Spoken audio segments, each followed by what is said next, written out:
Hello, good evening students. Today in 11th class physics we are starting the chapter end exercise of the fourth chapter motion in a plane. शुरू के जो problems हैं वो बहुत easy से हैं. Just have a book in front of you, है ना. क्वेश्चन नंबर 1 देखो. क्वेश्चन नंबर 1 में state for each of the following physical quantities if it is a scalar और अ वेक्टर, है ना. आपको इन क्वांटिटीज में you have to classify these as scalar और वेक्टर. कुछ क्वांटिटीज दी हैं तो अभी हम लोग कॉपी करने की जगह इनको इसी में लिखते जाएंगे. जैसे सपोज फॉर एग्जांपल वॉल्यूम. तो वॉल्यूम बच्चों एक स्केलर है, तो वॉल्यूम अभी हम लोग ने इस तरफ लिख लिया. फिर उसके बाद volume is a scalar quantity. फिर सेकंड क्वांटिटी है बच्चों मास. तो मास भी इसी तरफ आएगा स्केलर्स वाले कॉलम में. फिर उसके बाद तीसरा है स्पीड. स्पीड यहां पर आ गया. Speed is also scalar. फिर उसके बाद क्या है एक्सेलरेशन. तो बच्चों एक्सेलरेशन जो है एक वेक्टर क्वांटिटी है. So we are writing this under the column what vectors. फिर उसके बाद है नेक्स्ट डेंसिटी. तो डेंसिटी बच्चों अभी हम लोग यहां पर ले लेना. डेंसिटी ये लिख लिया. फिर उसके बाद नेक्स्ट क्या है नंबर ऑफ मोल्स. तो नंबर ऑफ मोल्स भी यहीं पर आएगा. Number of moles. फिर उसके बाद नेक्स्ट क्वांटिटी है, क्योंकि ये सारी क्वांटिटीज इनमें कहीं पर डेंसिटी इज व्हाट डेंसिटी. जैसे स्पीड क्या है, जैसे किसी किसी को नहीं मालूम है तो डिस्टेंस अपॉन टाइम. तो बच्चों ये एक स्केलर क्वांटिटी है, ठीक है. अब डेंसिटी को अगर आप देखो तो ये मास अपॉन वॉल्यूम. तो मास अपॉन वॉल्यूम. तो मास बच्चों एक स्केलर है, वॉल्यूम भी एक स्केलर है. नंबर ऑफ मोल्स जो है ये तो एक नंबर है, सिंपल नंबर, मतलब इसमें कोई सेंस ऑफ डायरेक्शन नहीं है, ठीक. अब उसके बाद नंबर ऑफ मोल्स के बाद फिर आ जाता है वेलोसिटी. तो वेलोसिटी बच्चों क्या है, वेलोसिटी जो है एक वेक्टर है. वेलोसिटी एक वेक्टर क्यों है, क्योंकि इसको डिफाइन करने में अभी हम लोगों ने किसका यूज किया. Velocity is displacement upon time. Velocity is what displacement divided by time. तो डिस्प्लेसमेंट एक वेक्टर क्वांटिटी है, इसलिए वेलोसिटी एक वेक्टर आएगा. तो इसको भी हम लोग लिख ले रहे हैं. ये वेक्टर क्यों है इसका रीजन भी लिख दिया, डिस्प्लेसमेंट अपॉन टाइम. ऐसे ही एक्सेलरेशन को भी अभी हम लोग लिख सकते हैं. Acceleration is what change in velocity. Change in velocity upon time. तो वेलोसिटी एक वेक्टर है जो कि अभी हमने बाद में बताया है. क्वांटिटी पहले लिखी हुई थी तो अभी हम लोग ने पहले लिख लिया. तो एक्सेलरेशन इज व्हाट, एक्सेलरेशन एक वेक्टर है. क्यों, क्योंकि इसको डिफाइन करने में आपने किसका यूज किया है, इसको डिफाइन करने में आपने एक वेक्टर का यूज किया है. फिर उसके बाद नेक्स्ट क्वांटिटी है वेलोसिटी हो गया. उसके बाद नेक्स्ट है एंगुलर फ्रीक्वेंसी. तो एंगुलर फ्रीक्वेंसी बच्चों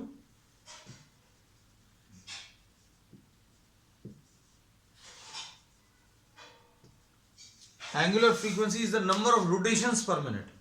तो ये नंबर ऑफ रोटेशंस पर मिनट उसको अभी हम लोग एंगुलर फ्रीक्वेंसी बोलते हैं. तो ये फिर से नंबर, कुछ नंबर रहेगा पर सेकंड. तो ये एक स्केलर है. उसके बाद नेक्स्ट फिजिकल क्वांटिटी क्या है, एंगुलर फ्रीक्वेंसी के बाद डिस्प्लेसमेंट. तो डिस्प्लेसमेंट ये एक वेक्टर क्वांटिटी है, क्योंकि इसकी डेफिनेशन में ही है. डेफिनेशन में क्या है, the shortest distance vector joining the initial to the final position, है. तो अभी हम हर चीज बताते भी जा रहे हैं because it is very simple. आप एस और वी अगर लिख दोगे तो अभी आपको सीधे सीधे चलेगा, लेकिन अभी हम सारी चीजें आपको डिस्कस भी करते जा रहे हैं. फिर उसके बाद एंगुलर वेलोसिटी. तो बच्चों एंगुलर वेलोसिटी जो है ये एक वेक्टर क्वांटिटी है जिसको अभी हम लोग ओमेगा से रिप्रेजेंट करते हैं. और ये एक एक्सियल वेक्टर है. एक्सियल वेक्टर मतलब it acts along some axis, है ना. इसको डिटेल में अभी हम लोग सब्सिक्वेंट क्लासेस में डिस्कस करेंगे. So this finishes what the first problem. अब इसके बाद next pick out two scalar quantities in the following list. फिर से एक और लिस्ट दी है बच्चों. इसमें आपको दो स्केलर्स बताने हैं. Question number 2.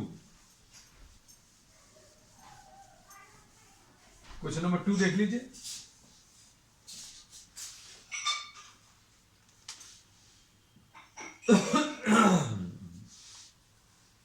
Pick out two scalar quantities in the following. तो फोर्स बच्चों कैसा है? फोर्स एक वेक्टर है। फिर अगली क्वांटिटी क्या दी हुई है? Angular momentum. तो एंगुलर मोमेंटम भी एक वेक्टर है। Angular momentum is a vector. Scalars अभी तक अभी हम लोगों को इस लिस्ट में नहीं आए, देखते हैं आप आगे। फिर उसके बाद वर्क। तो वर्क बच्चों एक स्केलर क्वांटिटी है। वर्क जो है this is a scalar quantity and this we have discussed in detail. कहां पर डिस्कस किया है? जब अभी हमने डॉट प्रोडक्ट डिफाइन किया था। डॉट प्रोडक्ट में अभी हम लोगों ने ये बताया था कि दो वेक्टर्स का डॉट प्रोडक्ट मतलब दो वेक्टर्स को मल्टीप्लाई करने पर एक स्केलर आंसर में आए, ऐसा प्रोडक्ट होता है क्या? डॉट प्रोडक्ट है ना। और इसमें अभी हम लोग ये कहते हैं कि फोर्स एक वेक्टर है और डिस्प्लेसमेंट भी एक वेक्टर है, और इनको मल्टीप्लाई करने पर जो क्वांटिटी आती है वो वर्क, ये एक स्केलर क्वांटिटी है। तो work will be classified as what? Scalar. फिर करंट। तो करंट बच्चों, इसमें बहुत सारे बच्चों को ये कंफ्यूजन रहता है कि ये स्केलर क्वांटिटी है कि वेक्टर क्वांटिटी है ना। तो this is a scalar no doubt, लेकिन फिर इसमें एक एरो लगा रहता है। एरो लगा रहता है मतलब ये कोई डायरेक्शन बताता है। तो ये डायरेक्शन बताता है किसका? It shows the direction of flow of positive charges. इसका मतलब ये है बच्चों, ध्यान से सुनना, अगर आपने ये 7 एम्पियर्स करंट ले लिया और ये 3 एम्पियर्स करंट ले लिया और इन दोनों को कंबाइन किया तो इसका आंसर 10 एम्पियर्स आएगा, है ना। अब इसमें अच्छे सुनना, यहां पर ये फ्लो ऑफ पॉजिटिव चार्जेस मतलब पॉजिटिव चार्जेस ऐसे कुछ जा रहे हैं, पॉजिटिव चार्जेस ऐसे कुछ जा रहे हैं, और ये कितने रेट पर फ्लो कर रहे हैं? 3 एम्पियर्स यानी 3 कूलम्स पर सेकेंड, और ये 7 कूलम्स पर सेकेंड, ऐसा कुछ कह सकते हैं। और इसमें कंबाइन होकर आंसर कितना आ रहा है? 10 कूलम्स पर सेकेंड। अच्छे सुनना, अब इसमें ये एरो जो है this just gives you the what, this just gives you the sense of flow of positive charges. ये सिर्फ ऐसा बताता है कि पॉजिटिव चार्जेस इस डायरेक्शन में जा रहे हैं। This does not follow the laws of vector algebra. इसका मतलब क्या है? इसका मतलब ये है बच्चों, अगर ये वेक्टर्स होते, अच्छे सुनना, अगर ये वेक्टर्स होते तो 60 डिग्रीज पर अगर ये वायर होती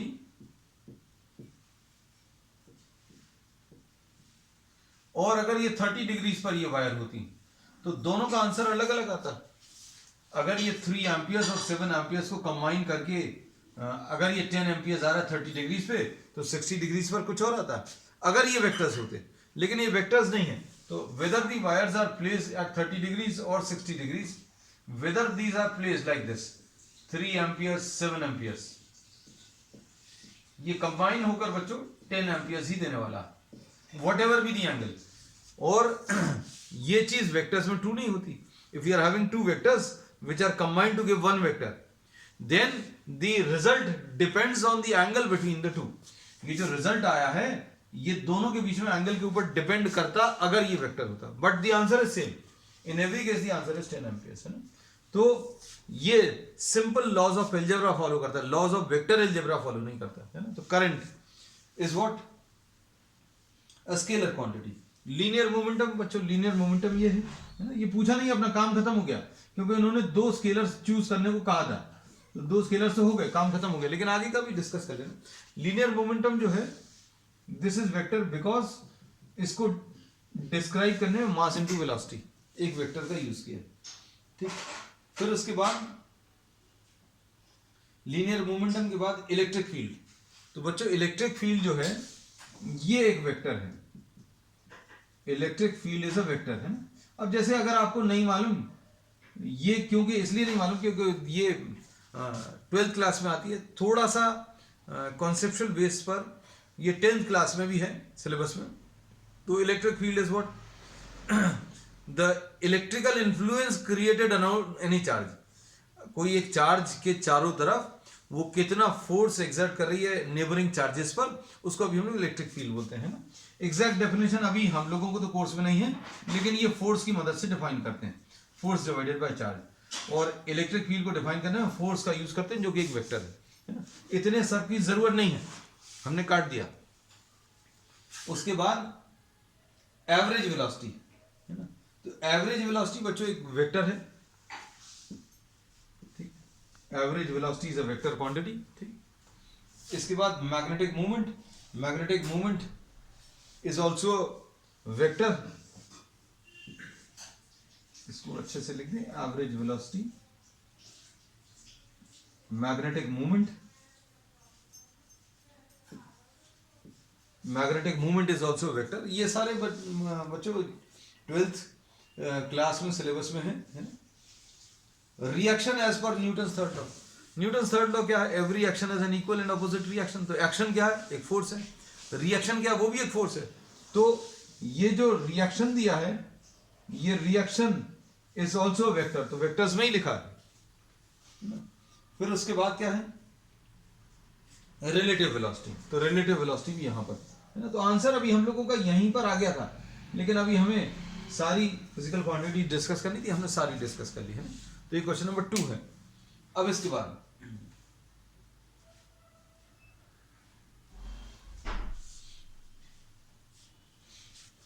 क्वेश्चन नंबर 3 देखो, वो भी बिल्कुल ऐसे ही है, परफेक्टली बिल्कुल ऐसे ही।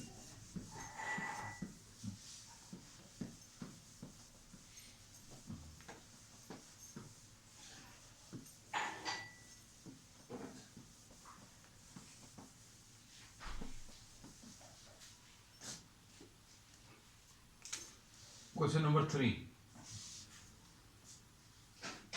Pick out the only vector quantity in the following, है ना। इसमें से वेक्टर क्वांटिटी पिक करनी है। तो ये बच्चों अभी हम सारे नहीं लिखेंगे। टेम्परेचर एक स्केलर है, कोई सेंस ऑफ डायरेक्शन नहीं चाहिए। Pressure is magnitude of force per unit area, है ना। तो pressure is also a scalar. Impulse, तो इम्पल्स बच्चों अभी हम लोगों ने पढ़ा हुआ है। इम्पल्स के बारे में क्या पढ़ा हुआ है? Impulse is the product of force and time. It is the product of force and the time for which the force acts on the object. It is what? The product of force and the time for which the force acts on an object, है ना। इसको बहुत simple तरीके से अभी हम समझा दें। This was in syllabus in 9th class, है ना। Suppose for example, if you are applying a force for 1 second, suppose someone is sitting on a cycle, है ना। साइकिल के ऊपर बैठा हुआ, आपने क्या किया? एक फोर्स अप्लाई किया 1 सेकेंड के लिए। You are applying a force for 1 second. What happens then? If you are applying a push, gentle push for 1 second, then the velocity of the cycle increases. Now suppose you are applying the same force for a larger duration. Suppose you are applying for 10 seconds. अगर आपने सिर्फ एक push दिया cycle में, तो क्या होगा? Cycle move करेगी। लेकिन वही पुश अगर आपने 10 सेकेंड्स को दे दिया, तो क्या होगा? वेलोसिटी अब चेंज होगी, लेकिन पहले से ज्यादा। Velocity will increase by larger amount, है ना। और ये अभी हम लोग मालूम है बच्चों कि सेकंड लॉ से F is equal to what? Delta P by delta T। Force जो है हम लोगों ने 9th क्लास में पढ़ा हुआ है। It is what? The change in momentum. Force क्या है? Change in momentum divided by time, है ना। तो फोर्स इनटू टाइम क्या आ गया? फोर्स इनटू टाइम आ गया चेंज इन मोमेंटम। तो बच्चों इंपल्स जो है, एक्चुअल में इंपल्स अगर आपको नहीं मालूम तो ये अभी हम बता दे रहे हैं, बहुत सिंपल है। This is what? The change in momentum. और मोमेंटम के बारे में आज भी अभी अपन लोगों ने पढ़ा है। मोमेंटम क्या होता है? Mass into velocity. तो ये एक वेक्टर है, तो चेंज इन मोमेंटम भी एक वेक्टर आएगा। सो this is the only vector quantity which is present, ठीक। अब इसके बाद स्टेट विद क्वेश्चन नंबर 4 देखो बच्चों। Question number 4,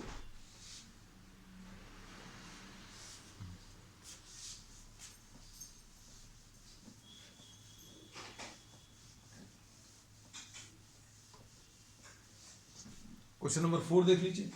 state with reasons whether the following algebraic operations with scalar and vector physical quantities are meaningful or not, है ना। अब आपको ये बताना है कि ये जो ऑपरेशंस इन्होंने बताए हैं, which of these are meaningful and which of these are not meaningful, है ना। adding any two scalars। अब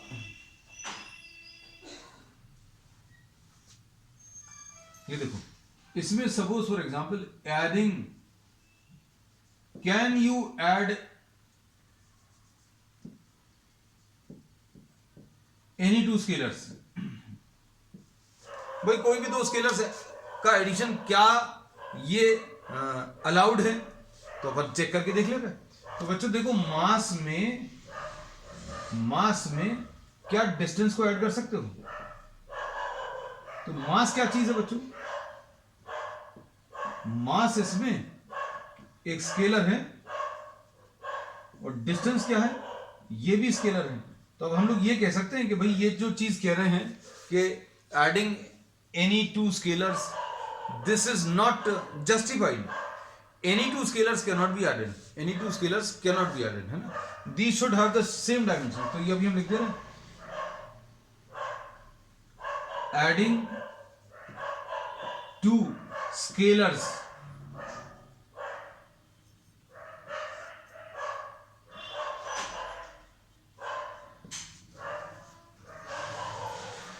representing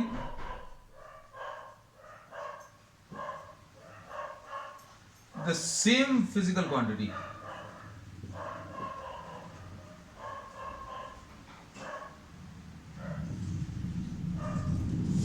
या having the same dimensions,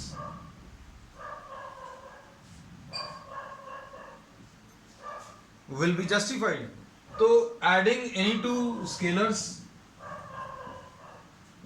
not justified, ये जस्टिफाइड नहीं है। उसका रीजन क्या है ये अभी हमने आपको बता दिया, एक एग्जांपल दे दिया, इन्होंने एग्जांपल देने को भी कहा था। अब इसके बाद next part, adding a scalar to a vector.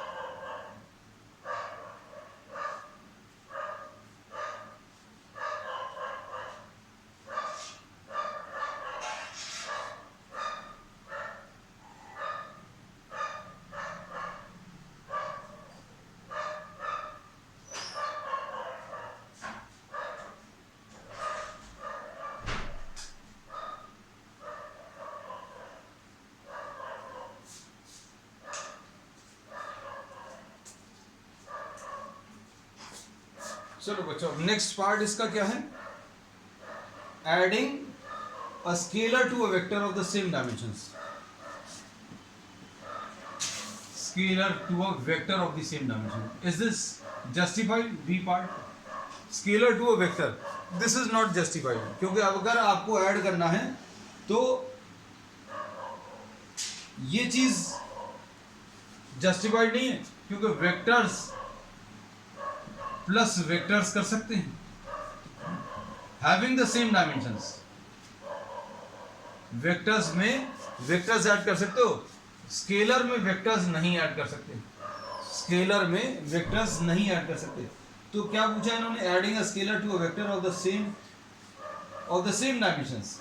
अब देखो इसका एक एग्जांपल दे दें। अब इसमें जैसे suppose for example speed plus velocity कर सकते हैं क्या? स्पीड प्लस वेलोसिटी ये चीज नहीं ऐड कर सकते, क्योंकि स्पीड में सिर्फ एक मैग्नीट्यूड रहेगा, वेलोसिटी में मैग्नीट्यूड प्लस डायरेक्शन दोनों रहेंगे। तो भाई मैग्नीट्यूड विद, जैसे सपोज फॉर एग्जांपल अगर हम बोलें ये 10 मीटर्स पर सेकेंड है और ये वाली जो स्पीड है 3i प्लस 4j मीटर्स पर सेकेंड है ना, तो क्या आप इनको ऐड कर पाओगे? तो अभी हम लोग बोलेंगे एडिशन नॉट पॉसिबल। ठीक है, तो ये अभी हम लोगों ने क्लियरली आपको एक एग्जांपल की मदद से बता दिया कि speed and velocity are two physical quantities, one of these is scalar and one of these is vector. ये एक स्केलर है बच्चों, देखो ये एक स्केलर है और ये एक वेक्टर है, और इसमें दोनों के डायमेंशंस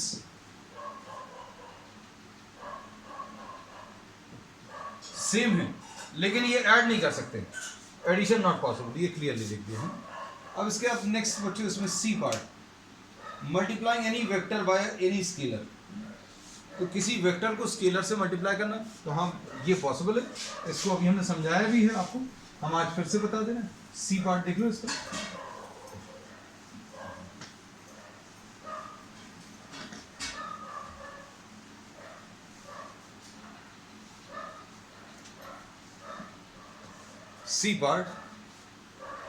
सी पार्ट में multiplying any two vectors by any scalar.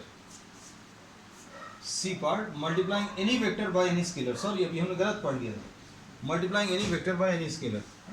जो सपोज फॉर एग्जांपल ये एक वेक्टर है और ये एक स्केलर है, so 3 is a scalar, 3 is a scalar and a is what, a vector, तो ये जस्टिफाइड है। और 3 अभी हमने बताया भी है,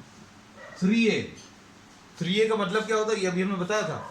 3a is a vector, will be a vector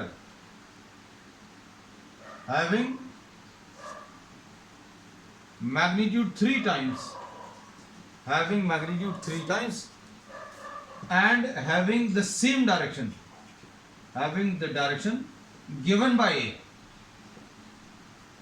बच्चों जो a का डायरेक्शन होगा वही 3a का होगा। अभी हम आपको इसको बना के ही बता दे रहे हैं।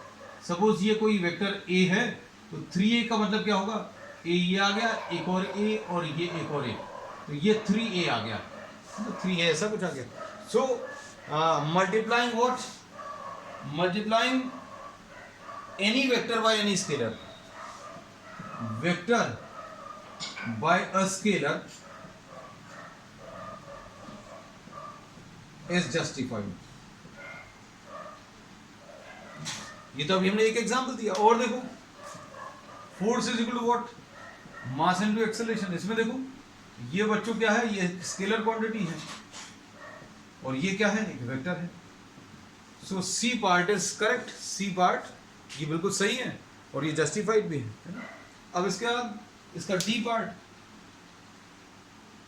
मल्टीप्लाइंग एनी टू स्केलर्स, तो एनी टू स्केलर्स मल्टीप्लाई कर सकते हैं, हाँ कर सकते हैं, इसमें भी कोई दिक्कत नहीं है। जैसे सपोज फॉर एग्जांपल अगर आप देखें क्या, एरिया अगर आप कैलकुलेट कर रहे हैं तो area will be what, length into breadth. तो बच्चों ये क्या है, लेंथ इनटू ब्रेड्थ में ये एक स्केलर है, ये भी एक स्केलर है। तो मल्टीप्लाइंग एनी टू स्केलर्स, तो ठीक है, इट इज डी पार्ट में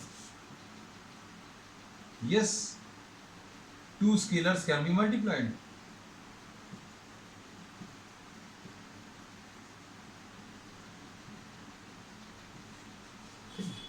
उसके बाद ई पार्ट बच्चों, एडिंग एनी टू वेक्टर्स। अब एडिंग एनी टू वेक्टर्स तो बच्चों ये मालूम होना चाहिए वेक्टर्स क्या है। अब जैसे एग्जांपल के लिए अगर आप फोर्स एक वेक्टर है ई पार्ट में है ना, और वेलोसिटी एक वेक्टर है, तो क्या फोर्स और वेलोसिटी को ऐड कर सकते हो? Not possible. क्यों? फोर्स में फोर्स ही ऐड होगा। जैसे सपोज फॉर एग्जांपल अभी हम बोले 3 न्यूटन एंड 5 मीटर्स पर second, add these two quantities है ना। सपोज 10 न्यूटन और 3 मीटर्स पर सेकंड, ये ऐड करने को बोले, these can not be added. तो vectors, any two vectors can not be added. तो हम लोग इसमें क्या लिखेंगे बच्चों, any two vectors can not be added.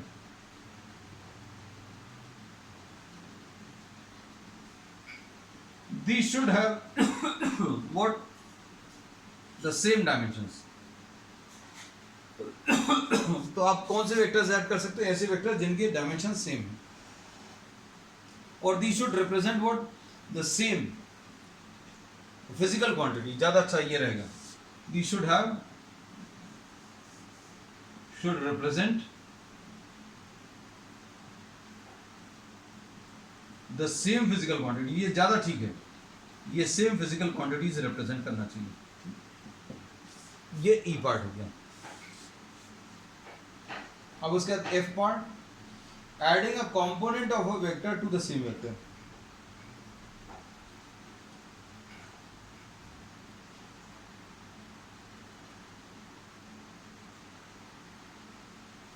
किसी वेक्टर में बच्चों किसी और वेक्टर का एडिशन, तो ये सब हम लोग कर सकते हैं।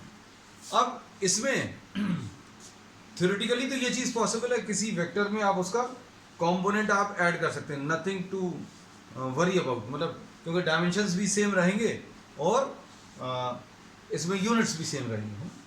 अब इसके बाद नेक्स्ट पार्ट है बच्चों, क्वेश्चन नंबर 5। क्वेश्चन नंबर 5 देखो,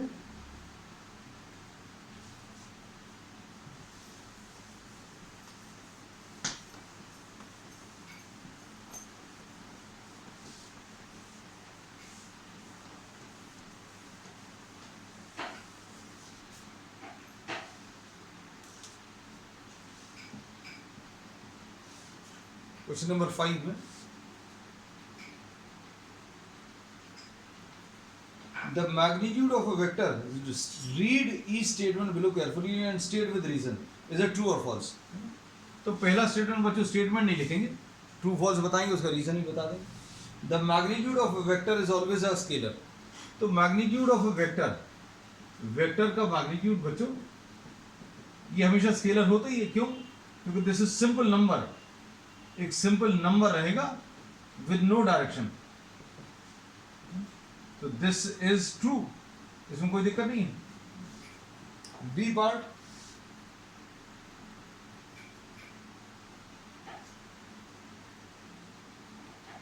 अब इसका एक और एग्जांपल अभी हम लोग क्या कह सकते हैं, वेलोसिटी एक वेक्टर है और इसका मैग्नीट्यूड क्या आ जाएगा, स्पीड, ऐसा कह सकते हैं। तो ये और एक और अच्छा एग्जांपल है। So this is true, A part. B part, each component of a vector is always a scalar. तो बच्चों कंपोनेंट क्या होता है, कंपोनेंट भूल भाल गए होंगे है ना, किसी एक वेक्टर के दो कंपोनेंट्स अगर आपको बताने हैं तो अभी हम बोलते हैं बच्चों रेक्टेंगुलर कंपोनेंट्स ये वाले आ जाएंगे, ये एक्स एक्सिस का कंपोनेंट आ जाएगा और ये वाला वाई एक्सिस का। अगर ये कोई वेक्टर है और इसके दो कंपोनेंट्स अगर आपको बताने हैं तो ये दो कंपोनेंट्स कौन से आएंगे, कैसे निकालेंगे, यहां पर परपेंडिकुलर ड्रॉ करो, यहां पर भी परपेंडिकुलर ड्रॉ करो, ये वाला जो पार्ट है इतना, ये x कंपोनेंट कहलाता है और ये वाला पार्ट बच्चों y कंपोनेंट है ना। अब इसमें अभी हम लोग क्या बोलते हैं बच्चों, ये भी एक वेक्टर और ये भी एक वेक्टर। क्यों? क्योंकि आपने एक वेक्टर को स्प्लिट किया है और ये जो स्प्लिट किया है दो पार्ट्स में, ये कंपोनेंट्स कहलाएंगे है ना, और इनको रिकंबाइन करेंगे तो फिर से एक वेक्टर मिलेगा। तो एक वेक्टर को स्प्लिट करेंगे, कंपोनेंट्स निकालेंगे तो वो भी वेक्टर्स होंगे है ना। तो ये क्या है, each component of a vector is always a scalar, तो फॉल्स है बच्चों। बी पार्ट में कंपोनेंट ऑफ ए के कंपोनेंट्स जो है वेक्टर्स ही आएंगे and one will be along, हम लोग डायरेक्शंस कुछ और भी ले सकते हैं, one along X direction and other along Y direction. ठीक, बस हो गया। अब इसके बाद next part, C part, the total path length is always equal to magnitude of displacement vector. तो ये तो बच्चों बहुत डिटेल में डिस्कस कर चुके हैं। टोटल पाथ लेंथ अगर ये है, मान लीजिए कोई पार्टिकल इस पाथ पर चल रहा है, ऐसा कुछ पाथ है, तो इसका डिस्प्लेसमेंट क्या आएगा, तो डिस्प्लेसमेंट अभी हम बता सकते हैं, ये डिस्प्लेसमेंट है ना। तो क्या ऐसा कह सकते हैं कि that path length is equal to magnitude of displacement, है ना, ये नहीं है, दिस इज फॉल्स। ये इक्वल साइन कब आता है, when the object moves on a straight line, है ना। तो path length is greater than और equal to what, the magnitude of displacement. ये सही चीज है। इन्होंने सी पार्ट में बोला क्या है, सी पार्ट में इन्होंने बोला है, सी पार्ट में इन्होंने बोला that path length is always equal to बोला है ना। तो ऑलवेज इक्वल टू तो नहीं होता, बड़ा भी होता है। इक्वल कब होता है, path length will be equal to displacement का magnitude when the object is moving on a straight line. अब इसका next part, the average speed of a particle, the average speed of a particle क्या है आगे, defined as the total path length divided by the time taken to cover the path is either greater than or equal to magnitude of average velocity. अब बच्चों velocity निकालने के लिए किसका use करते हैं? अब इसी वाले को अभी हम लोग देख लेते हैं, इसी वाले एग्जाम्पल को, है ना, इसको अलग से बना लेना है. We will be redrawing it once again. तो इन्होंने क्या बोला? The average speed is either greater than. अब देखो हम लोग इसी स्टेटमेंट को लिख ले रहे हैं. पाथ लेंथ, ये कौन सा वाला पार्ट है बच्चों? ये है अपना D part. Path length is greater than और equal to what? The magnitude of displacement. अब इसको टाइम से डिवाइड कर दो. टाइम से अगर आप डिवाइड करोगे तो क्या आ जाएगा? ये एवरेज स्पीड आ जाएगी. So average speed will always be greater than or equal to what? The average velocity, magnitude of average velocity. यही पूछा है इन्होंने, यही बोला है. So this is true. D part जो है बच्चों, average speed depends on what? The total path. और total path के ऊपर डिपेंड कर रहा है. और total path length जो है greater than or equal to the magnitude of displacement होता है. अब इसके बाद टाइम इंटरवल सेम लेना, तो टाइम अभी अपन लोगों ने दोनों तरफ सेम लिया ही. अब three vectors not lying in the same plane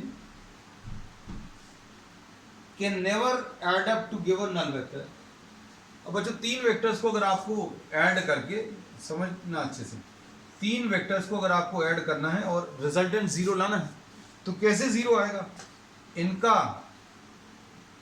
जो रिजल्टेंट आएगा, रिजल्टेंट मिलता कैसे? दो वेक्टर्स का. दो वेक्टर्स का रिजल्टेंट कैसे मिलेगा बच्चों? इनका पैरेललोग्राम कंप्लीट करो. अब इस रिजल्टेंट के इक्वल एंड अपोजिट रहना चाहिए. कौन सा वाला? Third vector.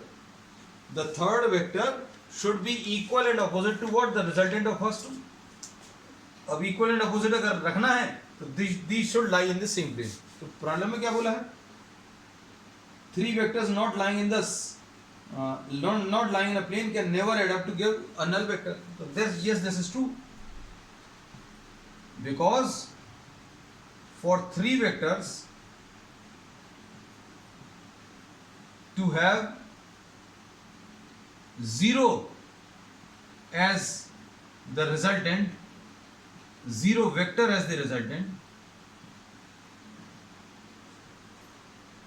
क्या बोलेंगे? Resultant of any